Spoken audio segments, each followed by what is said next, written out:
Okay, it's 3:30. Hello, everyone. I'm Tom Hughes, the delivery lead of the DT Hub. You might notice I'm not Sam Charlton. I'm stepping in today. Sam has started his paternity leave, which is excellent news for us as a team.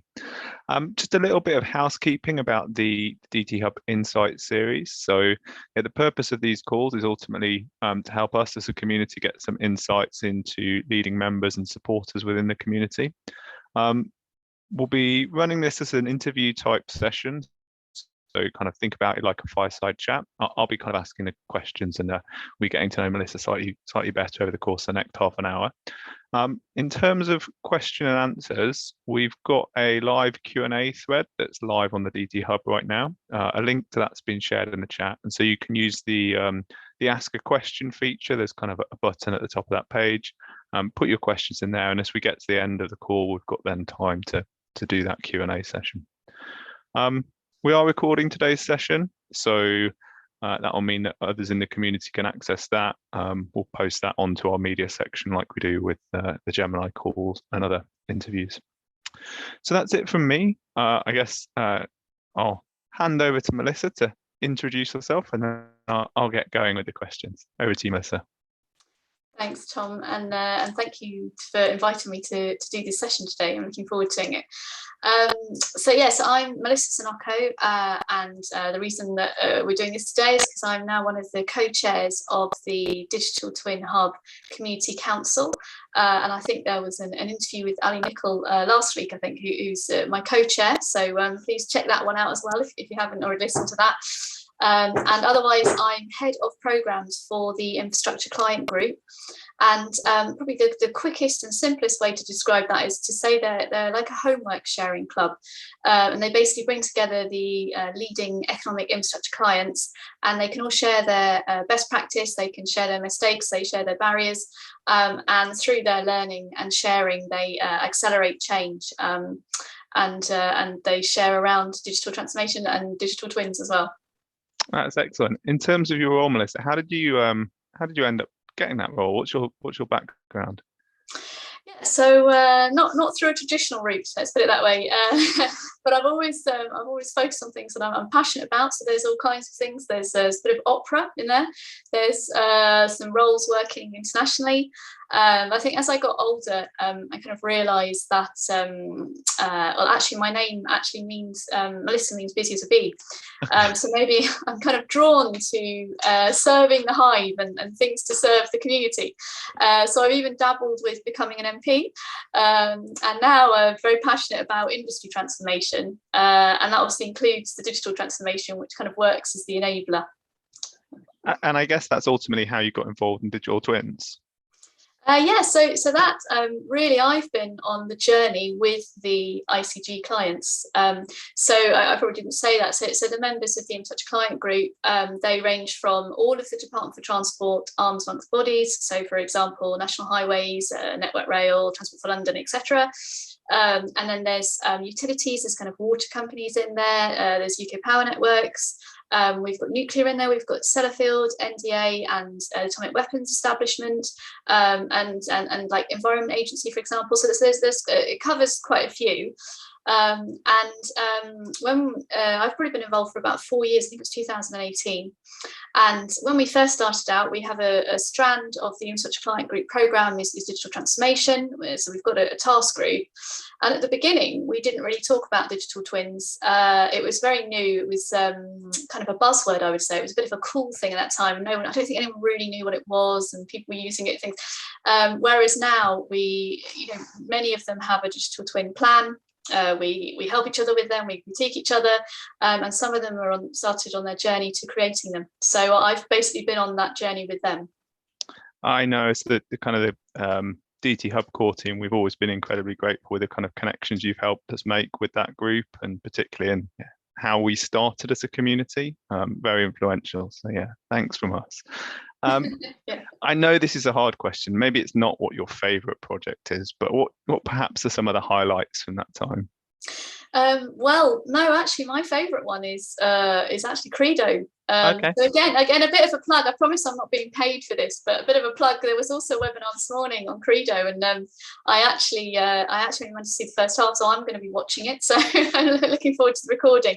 But no, that is the most exciting thing for me. And actually, as you said, I can say a bit more about it, but it feels like the DT Hub did come out from the clients sort of in the task group, but particularly Credo, because the Credo is the climate resilience demonstrator for those of you that don't know what it is.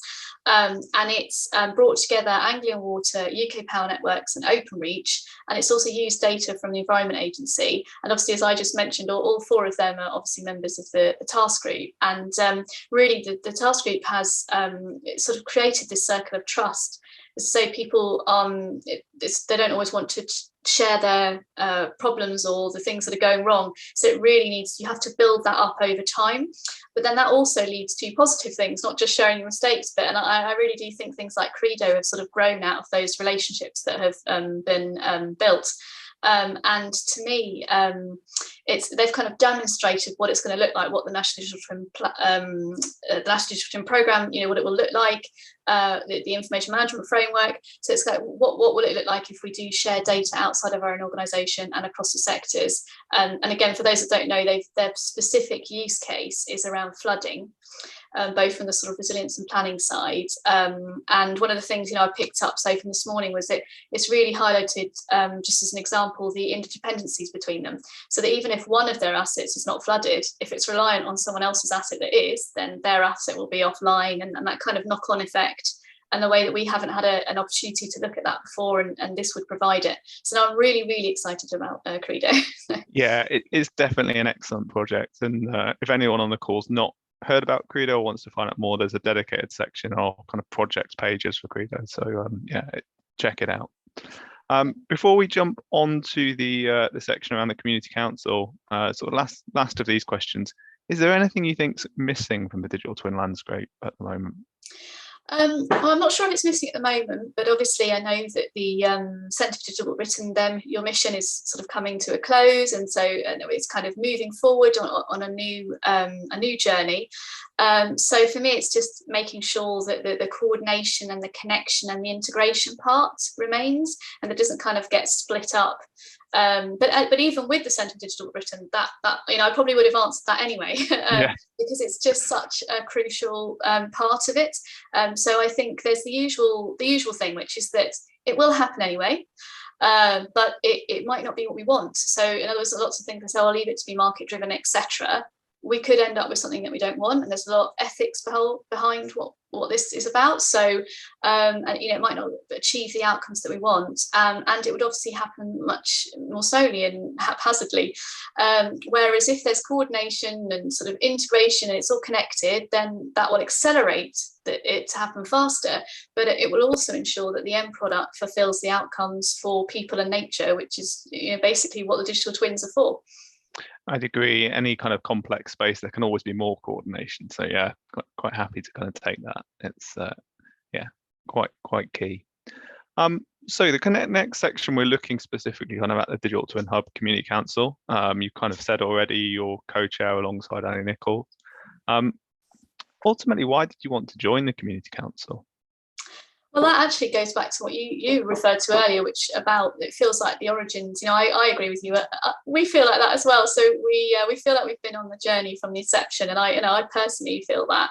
And because we held the initial workshop that described the kind of, at that point, just the gap or the space that needed to be filled. So we sort of identified that first of all, and then said, well, if there is a gap in space, and what could we fill it with, and what would look like, and that became the Digital Twin Hub.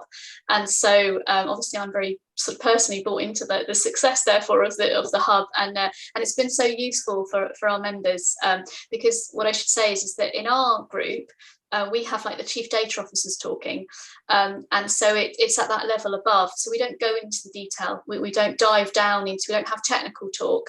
They might share their digital twin plan, but they don't sort of go into the detail bits, because why would we when there's the digital twin hub and there's a centre of digital written? So that's the way that we operate. Is that we sort of do the high level strategic stuff, and then we know that there are bodies out there. You know, there's others like I3P, there's NPA, there's other organisations that do things, and so you know, we think of you as a kind of sister organisation with us, and so yeah, so I was really keen to be involved in the community council. Oh, we were definitely thrilled when you put yourself forward as well. So yeah, thank you very much. What do you see as the purpose for the community council? Maybe in two parts. What's the short-term purpose, and what do you think about the purpose in terms of going forward? Well, to me, the most important bit and the sort of almost serious bit, if I start with the serious bit, is that I think it gives a voice to the community. And because this is it's a socio-technical change. So the National Digital Twin is not just a technical. There are lots of technical bits. It's going to be really complicated, but there's also a really strong social element to it. The social part is as important, if not more important, because as we know, you can produce something, but if nobody uses it, or they don't use it in the way it was intended, etc., then it doesn't actually achieve its outcome. So the use part of it and the people that are using it. Something else, I'll keep advertising lots of different things, but our vision for the built environment that was published last year, it talks about the explicit purpose of the built environment is to enable people and nature to flourish together for generations. And that's the purpose of every single digital twin should therefore be to help us to achieve that outcome. And so that means that the people and the people, particularly the ones that will benefit from the digital twins, they need to have their say in it. And then if you take that at a national level, that's talking about each individual one. At a national level, that just becomes even more important. It has the national digital twin needs to be making these outcomes which improve life for people and for nature. And so I see the sort of almost responsibility part of the community council is as to make sure that it represents the voice of the community and that it helps with inputting the social element, to the technical element.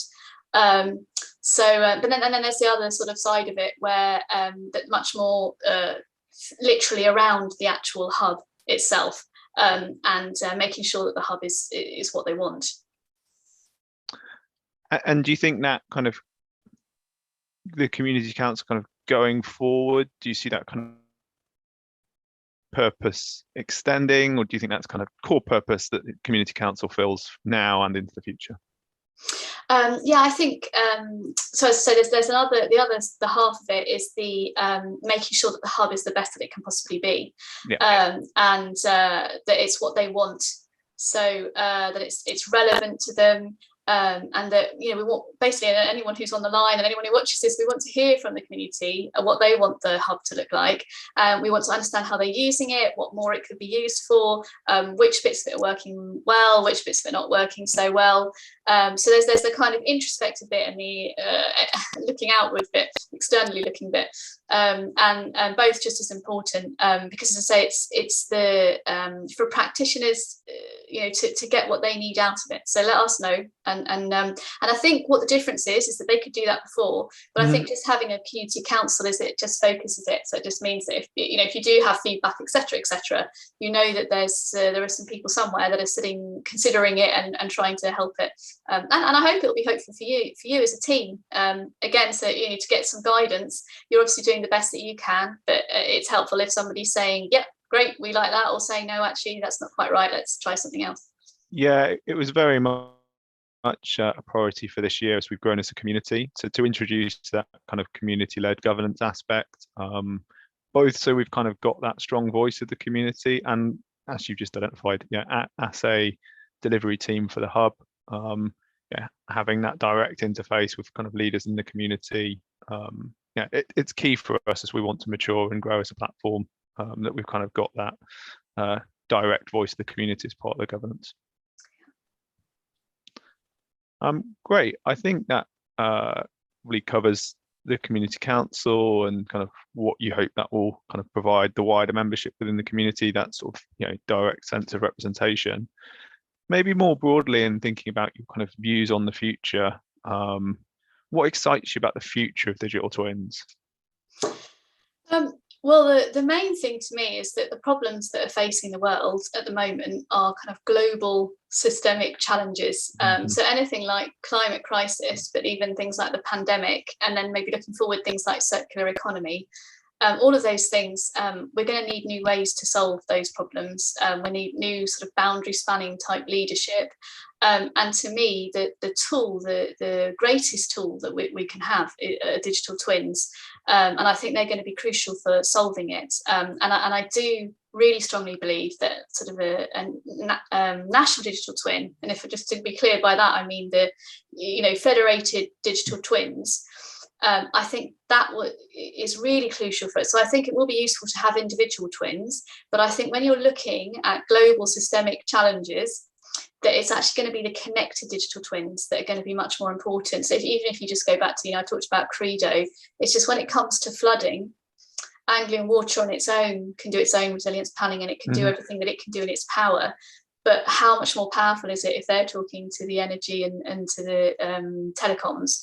And so I think they're going to be really important tools. So that's the most exciting thing to me. And also, I suppose the cool bit is the sort of the simulation bit as well. Yeah. So it's just the fact that it feels like that we'll just be able to answer any question once we have this. I'm sure it won't be like that, but it really feels like that you'll be able to do. I mean, I'm looking forward to the day when if you've got a new platform at runway at Heathrow, that you'll be able to say, should we put it here, or should we put it there, or should we do it, and in a few hours, and just come up with the solution. So I think there's so many. I think we don't know actually all the possibilities. I think we'll learn them as we go.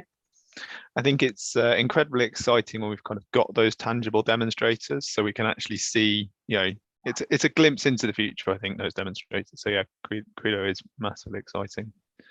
And what would you like to see kind of happening in the future? So perhaps you kind of touched on some of the social technical change aspects, but maybe otherwise, what do you want to see happening? Well, so I'd go back to what I said about the integration. So that's, as I say, to me, it's really key that they do end up, we do get federated twins rather than each individual one. And I know that's really important for the clients as well. So I know that the way that they're setting themselves up is that the investment they're making, they're expecting the value and the benefits to be from those connecting to others, not just from within their own organisation. So I think the clients will be disappointed if it's difficult. And also a common vision, I think, is really important. And I think that's what's been so good with the Centre for Digital Britain is giving us that common vision so people understand. And then sort of the opposite of that is not needing translators. Okay. So going back to the bit about how it probably will happen, it could happen anyway, but it could happen in a way whereby that there's all these barriers in between them talking to each other, and we have to overcome them, and that costs money, and it creates all kinds of things, and that just seems really sad because we're here now, we're at the beginning, and we could just do it right. So let's do it right from the beginning and not need any of these kind of things in the middle. That would be great. A kind of maybe more of a technical answer would be to say a sort of greater understanding of things like BIM and information management, particularly around quality, and the role that they play in digital twins. So if I go back to what I was saying about the journey of the task group and how we didn't maybe even talk about digital twins a few years ago, and now we're almost still not talking about them, because now we're talking about information management and ontologies and things, and again, they're not like the buzzwords, so they're not cool, and people don't get it. But some of our members have been on, say, like a 7-year journey to get their data to the quality that it needs to be, so that they can now do a digital twin. And it's just been, it's like with a baby growing up, and now we're so proud of them because they're like, we've just done our digital twin plan, and it's like, wow. But all those steps that they had to go through, and people don't get that. So I think, and also with BIM, and then there's loads of misunderstandings out there about what BIM is, etc. So just greater understanding of the elements that go into that. You can't just have a shiny digital twin at the top. there's quite a few things that go in underneath, and the more people understand that, the more support there is for that. People are happy sometimes to support a digital twin because it's shiny and cool, and they don't quite get the bit that they need to support underneath. So that could help, I think. And then maybe taking the benefit of our own best practice rather than other countries getting that benefit. So it does feel at the moment, that we have been leading the way. There's a few other countries as well, and then we've sort of shared, and you can see them starting to move ahead. And I hope that we'll stay with that, and that they won't be kind of looking at them going, oh look what they've done. So that would be great. And then probably I'll just finish again about Credo, because I feel that that's it, we've already started. So to me, Credo actually is the national digital twin, and what we will just carry on doing now is just adding more and more organisations to it, or for more, that was obviously just particularly about flooding, but for more and more reasons, etc. So this, we could have actually, maybe we've already kicked off, and we'll just keep adding things. Because I suppose there is the question, when will we know that we've got a national digital twin? We will have to sort of define the point where we can say there's enough organisations involved and there's enough benefit coming from it that we can now call it a national digital twin. From my perspective, maybe it's already started. So I'm very excited about that. And I think they said this morning, you might be able to confirm this, that they've got funding for the next phase. I think. I would have to check, but if that's what they said no, this so I'm morning, not sure. Yeah. It's, don't want to share false information, but no. It sounded like they might have. Yeah, so I hope they do anyway. So, there's definitely a lot of hot news at the moment. So it's good to kind of keep up to date with all the projects. Excellent. I think that's been a kind of a brilliant interview. I've certainly learned more about you, and I hope the kind of the audience has as well. We don't currently have any live questions on the Q&A thread. That's ultimately not a problem. Kind of part of the reason of having the recording in the thread is as people ask questions in the future, they can always, we can respond to those. But I suppose then it's just for me to thank you for your time and all the insights you shared today, and thank you for kind of supporting us through the journey and continuing with the kind of the community council. So thank you from me and the wider team. No, thank you very much. As I say, we're really looking forward to it.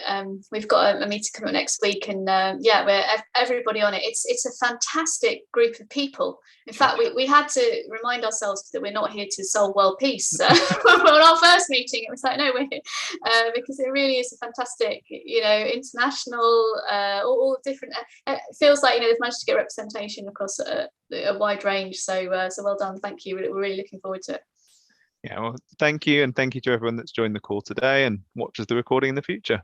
Thank you very much.